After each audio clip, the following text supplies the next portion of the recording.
Bom, então, tentando fazer um vídeo mais decente, gostaria aqui de fazer assim um breve, que seria assim, uma breve explicação conforme aquilo que eu compreendo e conforme o que eu posso aprender todos os dias, seja nos estudos, seja conversando com amigos, né, seja buscando informação, assistindo aí ao noticiário, ao bom noticiário, ou seja, aos programas, não os programas que passam na TV aberta, mas os programas que estão aí no YouTube, que são realizados por jornalistas realmente sérios, jornalistas que estão atrás do conhecimento, da verdade, né, dos fatos concretos, porque afinal de contas, como o próprio professor Olavo de Carvalho explica, a única coisa que tem autoridade são os fatos. E esses jornalistas são pessoas que estão, esses jornalistas competentes a que estou me referindo, né, que você pode encontrar, por exemplo, ali no Pingo nos Is, no Mídia Sem Máscara, né, no Terça Livre, em outros canais do mesmo porte. A Paula Marisa, por exemplo, também gosto muito dela. Então, são pessoas que estão seriamente empenhadas em apresentar, vamos dizer, análises mais concretas, mais lúcidas, mais verdadeiras, né? Sem precisar, vamos dizer, apelar para um sex appeal ou para bizarrices, para conseguir algum ibope. Então, assim, o Felipe Moura Brasil estava comentando no último Pingo nos Is aí, que foi hoje, foi ontem, né? No dia 3, sobre essa questão da maioridade penal, sobre os benefícios que os marginais ganham hoje aqui no Brasil. Você tem auxílios de todos os tipos, né? Um dos que é mais absurdo é aquele auxílio reclusão. E você está, vamos dizer, eles estão, o Estado trazendo uma série de benefícios para os criminosos que estão na cadeia, e a gente sabe que pelo menos mais da metade dos criminosos que estão na cadeia não estão querendo mudar de vida. Muitos criminosos, sim, conseguem mudar de vida. Uns 2, 3 anos atrás, eu havia assistido esses jornaizinhos locais, né, que passam nas cidades, esse tipo Cidade Alerta, mas que focam só nas notícias regionais de cada cidade. Estavam mostrando que numa delegacia aqui do Paraná, um grupo de prisioneiros conseguiu cavar uma cela que realmente estava superlotada, as cadeias ali. A cela estava muito cheia, os caras não aguentavam mais e 15 bandidos conseguiram, por meio de uma estratégia, cavar um buraco e fugir. Só que os outros 15 ficaram. A reportagem estava lá entrevistando e um deles disse assim: eu decidi não fugir, por quê? Porque eu estou quase no fim da minha pena. Aqui estou quase cumprindo, então eu quero cumprir e ficar livre disso aqui, eu quero mudar minha vida. Não quero mais cometer crime. Esse é um cara que quer mudar.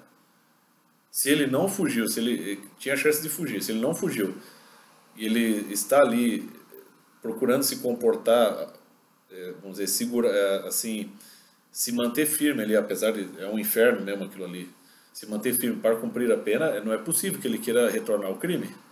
Tem que ser muito burro.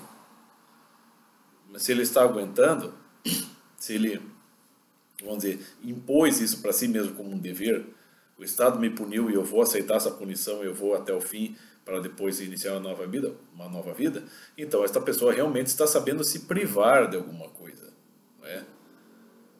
Eu fui privado da liberdade por quê? Porque fui roubar, cometi algum crime, sou um vagabundo, me comportei como um vagabundo, portanto eu sou tal, mas aprendi minha lição, estou aprendendo a minha lição aqui, estou recluso, estou isento da liberdade de uma série de outros benefícios, né? Estou vivendo aqui uma desgraça, uma cela cheia de criminosos, gente perigosa, sofrendo pra caramba, mas eu vou cumprir minha pena até o fim e vou tentar mudar, não vou cometer mais crime, não vou me imiscuir em mais ilegalidades, né? Então o que esse cara está fazendo? Ele está procurando se corrigir, ele está procurando melhorar. E como é que ele faz isso? Se privando dos seus impulsos, dos seus desejos, que normalmente o levaram para o mau caminho, né, vamos dizer assim. E o que é engraçado é que hoje, por exemplo, muita gente que se opõe à Igreja Católica, né, que é, vamos dizer, no Ocidente, a Igreja Católica é a instituição que realmente mantém o Ocidente em pé, né, a cultura judaico-cristã, mas sobretudo a Igreja Católica, né, tal como explica Ricardo de la Sierva, né, nas Puertas del Inferno, a história da igreja, é a igreja que, de fato, não só mantém ali todo o ensinamento que está nos evangelhos e aquilo que os evangelhos pressupõem a mais, além do que está registrado, né, nos textos, como também ela vai promovendo uma organização em todos os sentidos. É social, material, cultural. Ela vai ter uma... Como diz o Fritjof Schwann, né, a igreja ela vai se adaptar, de certa forma, à sociedade de seu tempo, a cada tempo em que ela existe, a cada século, né, a cada momento da história, ela vai se adaptar um pouco à sociedade onde ela está, o momento onde ela está fixada. Mas a santidade, a sacralidade, a universalidade e a eternidade que ela representa compensa isso de longe, né, como o Schwann diz. E nós não devemos simplesmente adaptar, rebaixar a religião como ela simplesmente fosse uma opção de vida, vamos dizer assim, de benefício que se pode encontrar na vida, né, ao longo da vida, numa sociedade.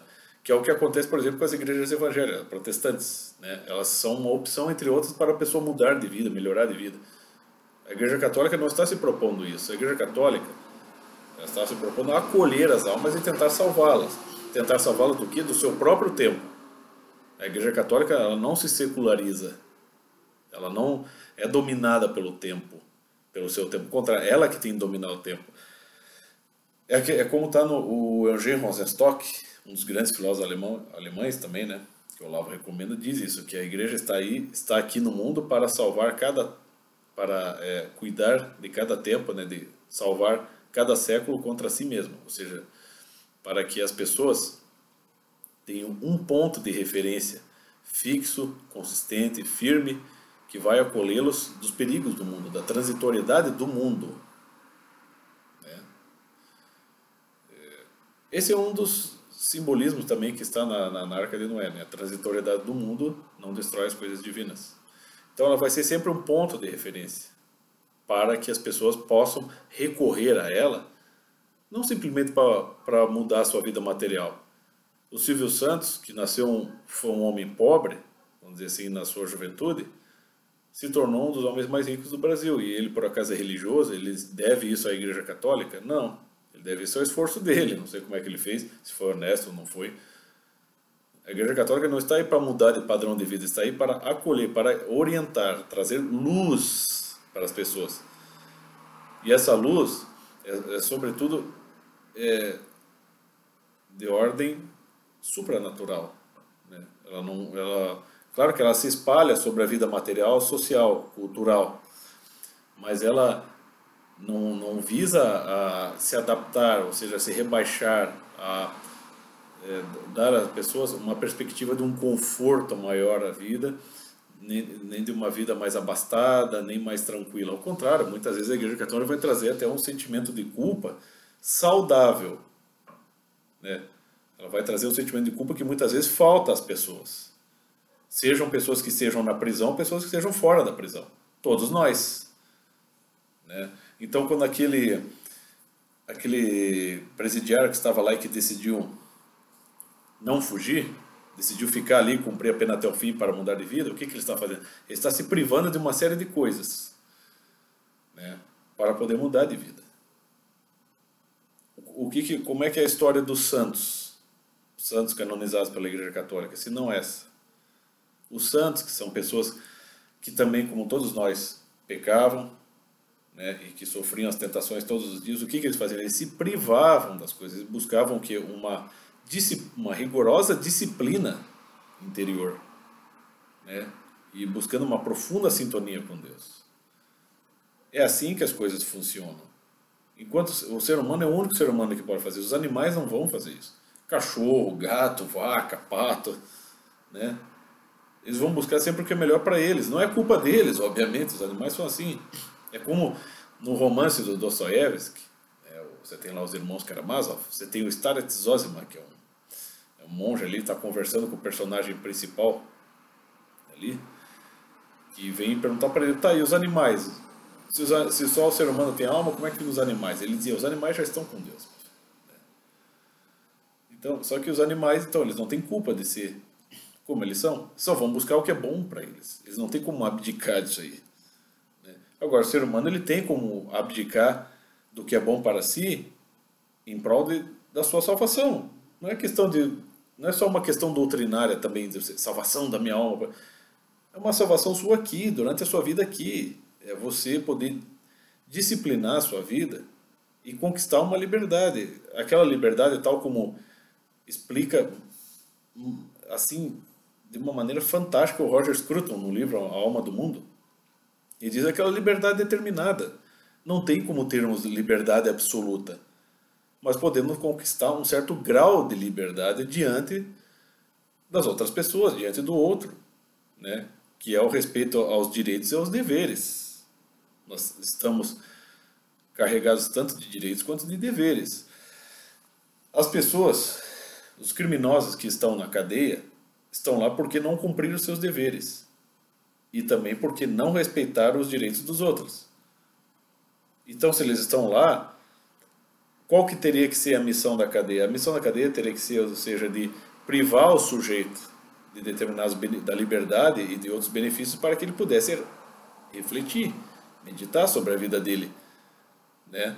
Para que ele tivesse tempo de pensar numa possibilidade melhor de viver, ou então de ser instruído nos deveres e nos direitos reais a que ele deveria se ater. Mas o que acontece aqui no Brasil? Os caras recebem auxílio de todo tipo.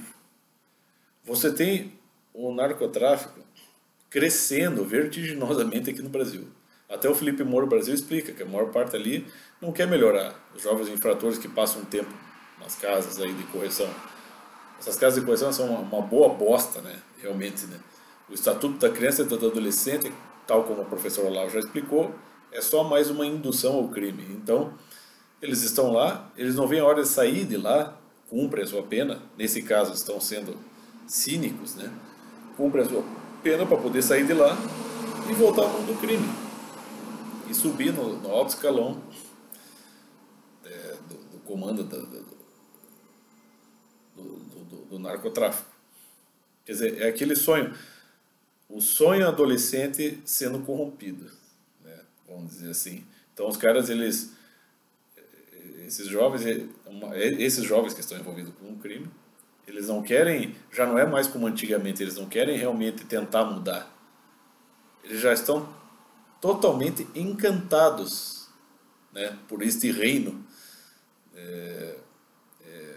ilusório, que é o do mundo do crime, do tráfico de drogas, e muitos deles chegam cinicamente, né, assim, de uma maneira psicopata mesmo, a declarar que se eles morrerem não tem problema, morrer assim é bom, né, poder se tornar o chefe do mundo do crime, né, enriquecer pra caramba ilicitamente, né, ganhar todas as mulheres, os melhores, ganhar tudo que é os melhores bens materiais que eles puderem, né, conquistar com tudo. Assim, de certa forma vão conquistar um reino ali, né, onde você tem acesso a tudo, a melhor comida, os melhores bens, as mulheres, e no fim irão, se não forem punidos ou assassinados pela polícia, serão punidos ou assassinados por rivais, né?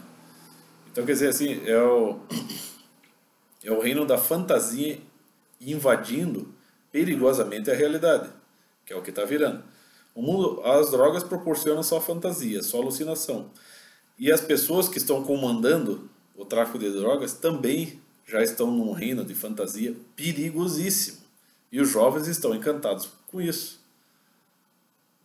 E depois tem um monte de babaca aí na internet. Babaca, retardado, incompetente. E eu me refiro a tipos como Pirula, Yuri Greco, né? Como é que é? Clayson. Esses idiotas que estão aí, em vez de olharem concretamente assim, olharem para o problema concreto, olhar objetivamente, estão ali para querer desmoralizar a Igreja Católica, querer desmoralizar o cristianismo, questionar a existência de Cristo, né? Sem oferecer nenhuma outra uma alternativa melhor, né? E o que é pior, sem observar o problema real que está diante deles, né? Quer dizer, eles estão ali debruçados sobre aquela bobagem ali, aquela coisa assim subjetiva, aquele probleminha emocional que eles têm com a igreja, tadinho deles. Passa manadas de elefantes ao lado deles, eles nem percebem, né? Então tá ali esses caras preocupados em querer caluniar a Igreja Católica e nem percebem que só o exemplo dos santos, se fossem bem compreendidos e colocados em prática pelo menos um pouquinho, 1% disso aí na vida já faria bom. Eu procuro fazer isso. Procuro me privar de muitas coisas para melhorar a mim mesmo, porque eu também estou cheio de impulsos, desejo sexual, desejo material, desejo de tudo. Mas a gente pode se privar disso e dar uma certa disciplina na nossa vida, que também é uma disciplina física, mas é uma disciplina espiritual, ela inclui tudo isso.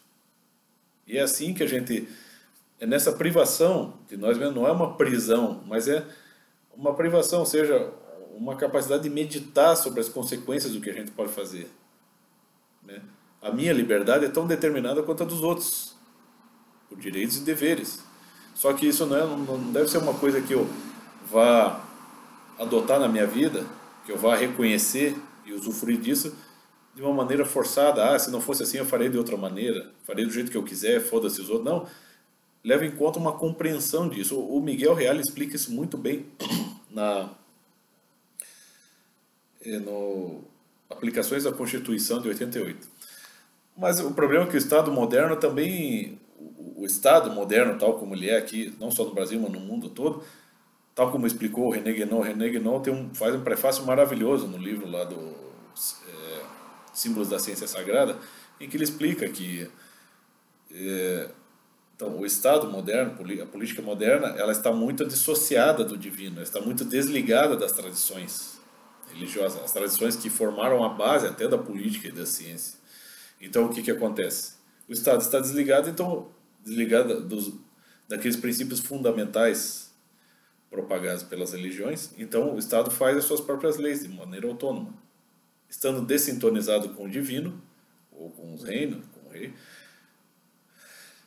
a tendência é de que quem estiver comandando o Estado se torne um rei. E ele vai usufruir dos seus critérios. Stalin fez isso, Lenin fez isso, Hitler fez isso, Mao Tse-tung, Fidel Castro, Lula, né? Todas essas pessoas. O Lula, nem precisamos aqui nos estender muito sobre o assunto, porque o Lula vive declarando que mais santo que ele é só Jesus Cristo. Daqui a pouco ele vai estar dizendo que ele é mais santo que Jesus Cristo. Quer dizer, é o que o professor Olavo já dizia, um pouco abaixo de Deus está o Lula. É assim que ele se considera, né? Que é uma pessoa mais desligada do divino do que essa. Tirando já os outros tiranos, Lenin, Stalin, Trotsky, Fidel Castro, né? Mao Tse-tung, entre outros.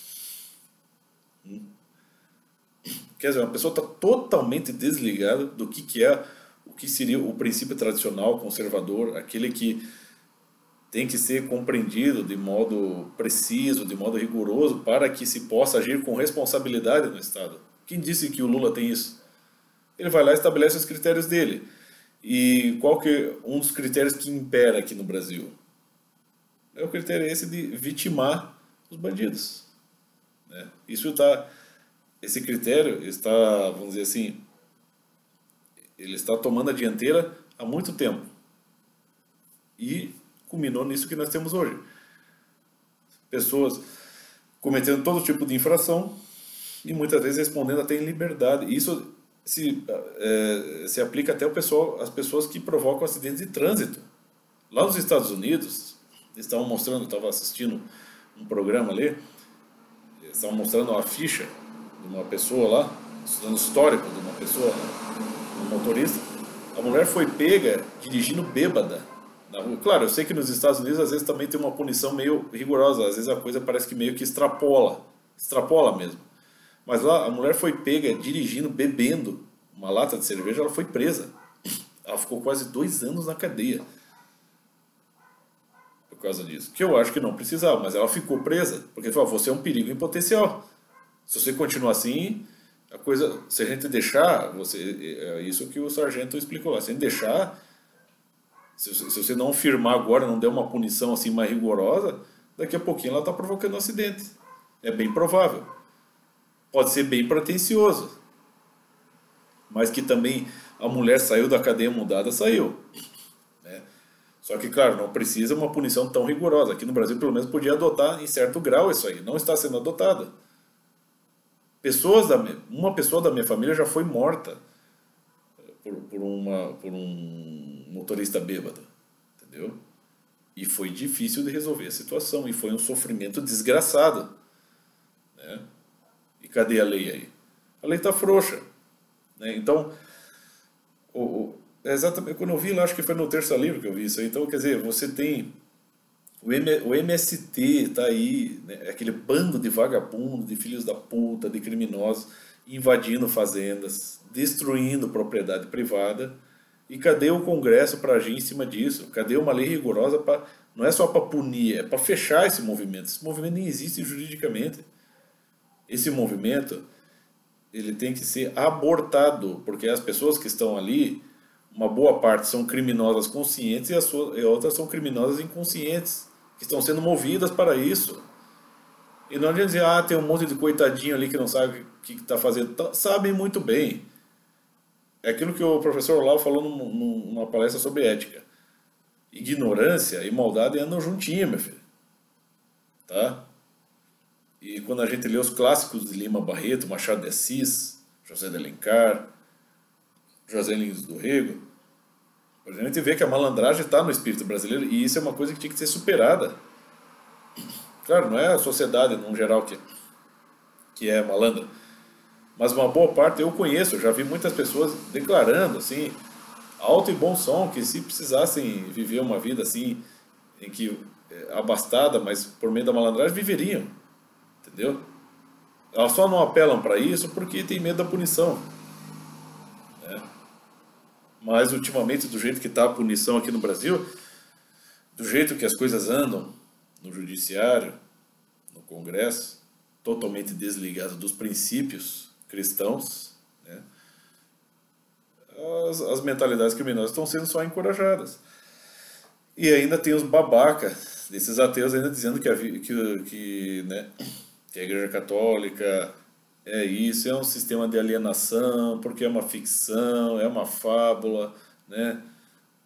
Criticando a vida dos santos, criticando os princípios do Papa, quando na verdade a vida dos santos, conforme já disse o grande padre Antônio Vieira, a vida dos santos é a vida mais exemplar que pode existir, meu filho. É aquela que realmente vai trazer uma disciplina para toda a estrutura do teu ser. Exatamente como aquele bandido que eu citei no início aqui. Ele não é um santo, mas ele está tentando pelo menos se privar de muitas coisas, né? Reconhecer o seu erro e passar por um sofrimento e se privar de muitas vantagens, ou pelo menos de alguma vantagem, seja ilícita ou lícita, para cumprir a sua pena e mudar de vida. De certa forma, ele tem uma ligação com os santos. Muitos dos santos foram o Santo Agostinho, é assim, São Francisco, é assim, pessoas que foram, caras que foram devassos antes e depois, pela privação de muitos dos prazeres mundanos da carne e tal, conseguiram impor assim uma disciplina e atingir uma liberdade. Mas uma liberdade que é determinada e cheia de responsabilidade. Não tem como viver de outra maneira, né? Nem os playboys podem viver assim. Então, e tudo isso está atrelado, tem que estar atrelado, os princípios tradicionais das religiões estão atrelados à lei, né? Então, agora, por que os presidiários têm que estar carregados de benefícios? O que isso está... Será que não perceberam que isso não está melhorando a vida, não está tirando os caras da criminalidade? Ao contrário, está afundando eles mais na criminalidade ainda. Está tornando aquelas pessoas criminosas acostumadas a ganhar benefícios e prosseguir praticando crimes. Será que não percebem? Ou, de fato, estão fazendo de tudo para que isso se intensifique? É bem provável que isso, porque, afinal de contas, trata-se de um governo que tem um parentesco gigantesco com regimes totalitários comunistas. E os regimes totalitários comunistas, é assim que, nos regimes totalitários comunistas, é isso que se faz. Se intensifica toda a desestruturação da sociedade, para que se possa impor um outro tipo de sociedade. O que vai imperar vai ser a força bruta, né? Vai ser o poder do mais forte. Então, se os bandidos hoje estão recebendo muitos benefícios, é porque, tal como o Felipe Moura falou, muitos bandidos que estão lá no Congresso, criminosos, homens que roubaram, né? Mas é o crime do colarinho branco, né? Essas pessoas talvez já estivessem prevendo que iam para a cadeia, então começam a sancionar emendas, né? Leis, para que os beneficiem no futuro. Enquanto que bastava apenas você seguir o exemplo dos santos, que buscam a privação de uma série de coisas do mundo para poderem realmente viver como gente e alcançar a liberdade, né? Alcançar um sentido pleno de vida, né? E a vida material, claro, não está... Não é questão de abandonar a vida material, vamos viver um monte de santo rezando na igreja, não é isso. O mundo é muito variado, mas que os santos vão sempre ser um exemplo em algum grau na vida de todos, para que as pessoas possam atingir alguma capacidade de viver como gente, com inteligência, com transcendência, sem que precise abandonar a vida material, mas ao contrário, a vida material vai ser muito mais bem vivida, muito mais bem aproveitada, né? Vai ser uma boa consequência, e não se desligar dos princípios divinos, formar um Estado criminoso que vai beneficiar só gente ruim e só vai, sobretudo, beneficiar a vida material das pessoas. Isso é uma sociedade doente, tal como René Guénon já tinha explicado, Olavo de Carvalho, Mário Ferreira dos Santos, José Ortega y Gasset, na Rebelião das Massas. Então, é mais ou menos isso. Então as pessoas têm que... né, o Estado muda, ou a coisa só vai piorar. Então era mais ou menos isso. Melhor parar com essa falação, né, para que o vídeo não se torne muito cansativo.